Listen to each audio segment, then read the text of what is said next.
ശബരിമല സ്വർണ്ണ കവർച്ചയിൽ വീണ്ടും ഒരു നിർണായക അറസ്റ്റ്. തിരുവാഭരണ മുൻ കമ്മീഷണർ KS ബൈജുവാണ് അറസ്റ്റിലായത്. ഇതോടെ കേസിൽ അറസ്റ്റിലായവരുടെ എണ്ണം 4 ആയി. തിരുവനന്തപുരത്തെ ഫ്ളാറ്റിൽ നിന്നാണ് ഇയാളെ SIT സംഘം അറസ്റ്റ് ചെയ്തത്. കേസിലെ 7ാം പ്രതിയാണ് ബൈജു. വിവരങ്ങളുമായി വീണ ചേരുന്നുണ്ട്. വീണ, ഈ രാത്രിയിലെ നിർണായക അറസ്റ്റ്, ആദ്യം അറിയേണ്ടത് ഈ ബൈജുവിന് ഭഗവാന്റെ സ്വർണം കവർന്നതിൽ എന്താണ് പങ്ക്? എങ്ങനെയാണ് അന്വേഷണ സംഘത്തിന്റെ ഈ നീക്കം?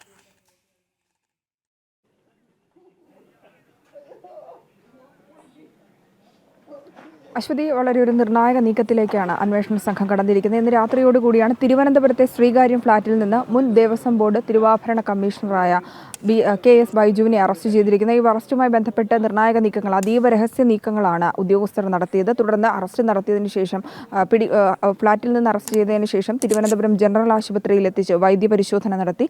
വൈദ്യപരിശോധനയ്ക്ക് ശേഷം ക്രൈംബ്രാഞ്ച് ഓഫീസിൽ, തിരുവനന്തപുരത്തെ ഈഞ്ചക്കിലുള്ള ക്രൈംബ്രാഞ്ച് ഓഫീസിലാണ് ഇപ്പോൾ KS ബൈജു ഇവിടെയുള്ളത്. ഇതിൽ ഏറ്റവും എടുത്തു പറയേണ്ട കാര്യം, ഇതുമായി ബന്ധപ്പെട്ട കേസിലെ 7ാമത്തെ പ്രതിയാണ്. അത്തരത്തിലുള്ളൊരു അറസ്റ്റ് നടപടിക്രമങ്ങളാണ് ഇപ്പോൾ നടന്നിരിക്കുന്നത്. 4ാമത്തെ അറസ്റ്റ് കൂടിയാണ്, 4ാമത്തെ പ്രതിയാണെന്നുള്ളതാണ്. കേസിലെ 7ാമത്തെ പ്രതിയാണ്, 4ാമത്തെ അറസ്റ്റാണ് നടന്നിരിക്കുന്നത്. ആദ്യം അറസ്റ്റ് ചെയ്തത് ഉണ്ണികൃഷ്ണ പോറ്റിയായിരുന്നു. അതിനുശേഷം ദേവസ്വം ബോർഡിലെ ഉദ്യോഗസ്ഥരെ അറസ്റ്റ് ചെയ്തു. ദേവസ്വം ബോർഡിലെ മുൻ ഉദ്യോഗസ്ഥരായ KS ബൈജുവിനെ അറസ്റ്റ് ചെയ്തതോടുകൂടി ഇതുവരെ പിടിയിലായവരുടെ എണ്ണം, ഉദ്യോഗസ്ഥരുടെ എണ്ണം 3 ആയിരിക്കുകയാണ്. മുരാരി ബാബു, അതുപോലെ തന്നെ സുധീഷ് കുമാറിനെ അറസ്റ്റ് ചെയ്തിരുന്നു. ഇപ്പോൾ അറസ്റ്റ് ചെയ്തിരിക്കുന്നത് KS ബൈജുവിനെയാണ്. ഇതുമായി ബന്ധപ്പെട്ട് 2019 ഇതുമായി ബന്ധപ്പെട്ടുള്ള കവർച്ച നടക്കുന്നത്. ഈ കവർച്ചയുമായി ബന്ധപ്പെട്ട് നിർണായക പങ്കുള്ള, ഗൂഢാലോചനയിലടക്കം പങ്കുണ്ടായിരുന്ന വ്യക്തിയാണ് ഇപ്പോൾ പിടിയിലായിരിക്കുന്ന ബൈജു. അതായത് 2019 വ്യാജ മഹസർ തയ്യാറാക്കുന്ന സമയത്ത് പാളികൾ ഉണ്ണികൃഷ്ണ പോറ്റിയുടെ പക്കൽ കൊടുത്തുവിടുമ്പോഴും തിരികെ സന്നിധാനത്തെത്തിക്കുമ്പോഴും ബൈജു ആയിരുന്നു തിരുവാഭരണ കമ്മീഷണർ. കേസിൽ ബൈജുവിന് നിർണായക പങ്കുണ്ടെന്ന് അന്വേഷണ സംഘത്തിന് വ്യക്തമായ സാഹചര്യത്തിലാണ് ഇപ്പോൾ രാത്രിയിലും അതീവ ഗൗരവമേറിയ നടപടികളിലേക്ക് ഉദ്യോഗസ്ഥർ കടന്നിരിക്കുന്നത് എന്ന് വേണം നമുക്ക് മനസ്സിലാക്കാൻ സാധിക്കുന്നത്. ഇപ്പോൾ അറസ്റ്റ് നടപടികൾ പുരോഗമിച്ചുകൊണ്ടിരിക്കുകയാണ് അശ്വതി. ഈ 2019 ഇതുമായി ബന്ധപ്പെട്ട് മഹസറിലടക്കം ഈ രേഖകൾ ചേർക്കുന്നതിലടക്കം ഇയാൾക്ക് പങ്കുണ്ടായിരുന്നു. ഇയാൾ അപ്പോൾ സ്ഥലത്തിലായിരുന്നു എന്ന വിവരങ്ങൾ കൂടി പുറത്തു വരുന്നുണ്ട്. എന്നാൽ ഗൂഢാലോചനയിൽ കൃത്യമായ പങ്കുണ്ടായിരുന്നു.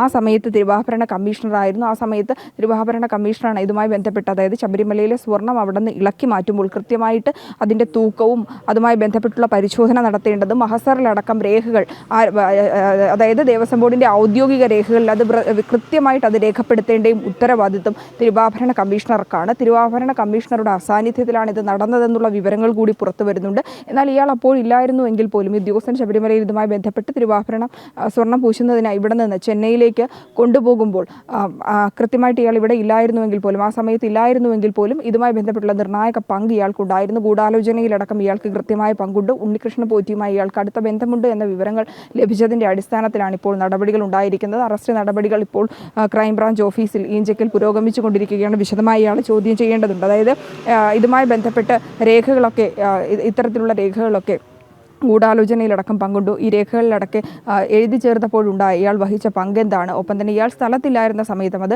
നമ്മൾ നിയമപരമായി നോക്കുകയാണെങ്കിൽ വലിയൊരു വീഴ്ചയാണ്, ഗുരുതര വീഴ്ചയാണ് ഉദ്യോഗസ്ഥൻ്റെ ഭാഗത്തു നിന്നുണ്ടായിരിക്കുന്നത് എന്നുള്ളതാണ്. അതായത് ദേവന് ഒരു ഭക്തൻ സമർപ്പിച്ച സ്വർണം അത് പൂശുന്നതുമായി ബന്ധപ്പെട്ട് ശബരിമലയിൽ നിന്ന് മറ്റൊരിടത്തേക്ക് കൊണ്ടുപോകുന്നു, ഒരു സ്പോൺസറെ കണ്ടെത്തുന്നു, ആ സ്പോൺസർ മുഖേന മറ്റൊരിടത്തേക്ക് കൊണ്ടുപോകുന്നു, അത് കൃത്യമായി അവിടെ നിന്ന് അഴിച്ചെടുക്കുമ്പോൾ അത് കൃത്യമായി ബന്ധപ്പെട്ട കണക്കുകൾ രേഖപ്പെടുത്തേണ്ടതുണ്ട്, ഔദ്യോഗികമായി അതിൻ്റെ കണക്കുകൾ രേഖപ്പെടുത്തേണ്ടതുണ്ട്. അതിലടക്കം ഗുരുതര വീഴ്ച സംഭവിച്ചിട്ടുണ്ട് എന്ന് കണ്ടെത്തേണ്ട അടിസ്ഥാനത്തിലാണ് ഇയാളെ പിടികൂടിയിരിക്കുന്നത്. മാത്രമല്ല ഇതുമായി ബന്ധപ്പെട്ട ഏറ്റവും പ്രധാനപ്പെട്ട കാര്യം ഗൂഢാലോചന നടന്നു എന്നുള്ളതാണ്. ദേവസ്വം ബോർഡിലെ ഉദ്യോഗസ്ഥനാണ് ഇയാൾ, മുൻ ഉദ്യോഗസ്ഥനായിരുന്നു ഇയാൾ. ഈ മുൻ ഉദ്യോഗസ്ഥനെയാണ്, തിരുവാഭരണ കമ്മീഷണറായിരുന്ന ഇയാളെയാണ് ഇപ്പോൾ പിടികൂടിയിരിക്കുന്നത്. ഇതുവരെ പിടികൂടിയതിൽ 3ാമത്തെ ഉദ്യോഗസ്ഥനാണ്. കൃത്യമായി ഇവർ തമ്മിലുള്ള ബന്ധങ്ങൾ കൂടി, അതായത് ഇതുമായി ബന്ധപ്പെട്ട് ഇവർ നടത്തിയ ഗൂഢാലോചന, ഇതുമായി ബന്ധപ്പെട്ട് ഇവർ നടത്തിയ സാമ്പത്തിക ഇടപാട്, ഉണ്ണികൃഷ്ണ പോറ്റിയുമായി നടത്തിയ ആശയവിനിമയങ്ങൾ അടക്കമുള്ള കാര്യങ്ങൾ ചോദിച്ചറിയുന്നുണ്ട്. നാളെ മനസ്സിലാകുന്നത് ശബരിമല സ്വർണ്ണ കവർച്ചയിൽ വീണ്ടും ഒരു നിർണായക അറസ്റ്റ്, 4ാമത്തെ അറസ്റ്റ്. 7ാം പ്രതി KS ബൈജുവിനെയാണ് അന്വേഷണ സംഘം അറസ്റ്റ് ചെയ്തിരിക്കുന്നത്.